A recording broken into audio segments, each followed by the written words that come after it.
गांव में एक लड़का रहता था। वो लड़का पढ़ाई में बहुत होशियार था, लेकिन उसकी पढ़ाई नहीं हो पाती थी क्योंकि वो लड़का अपना घर भी चलाया करता था।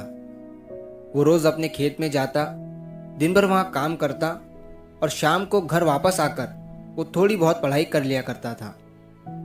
अब जब वो लड़का 12वीं क्लास में गया तो सभी गांव वालों को ये लग रहा था कि हमारे गांव से यही लड़का 12वीं में फर्स्ट आएगा, क्योंकि गांव वालों को भी पता था कि वो लड़का पढ़ाई में बहुत होशियार है। तो 12वीं का एग्ज़ाम आया, लड़के ने एग्ज़ाम दिया और जब 12वीं का रिजल्ट आया तो वो लड़का किसी कारण से एक सब्जेक्ट में फेल हो गया। जब गांव वालों को ये बात पता चली तो सारे गांव वाले उस लड़के को ताने देने लगे और उसका मजाक उड़ाने लगे। वो जब भी अपने घर से खेत की तरफ जाता तो उस रास्ते पर उसे जितने लोग मिलते वो सब उसे ताने देते रहते।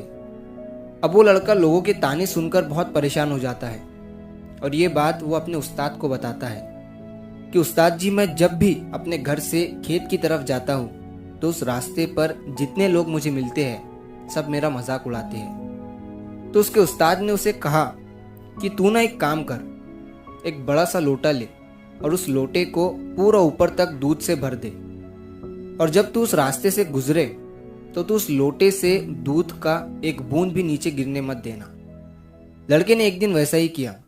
वो जब उस रास्ते से दूध का लोटा लेकर निकला तो उसका फोकस उस लोटे पर इतना था कि उसे लोगों की आवाज ही सुनाई नहीं दी।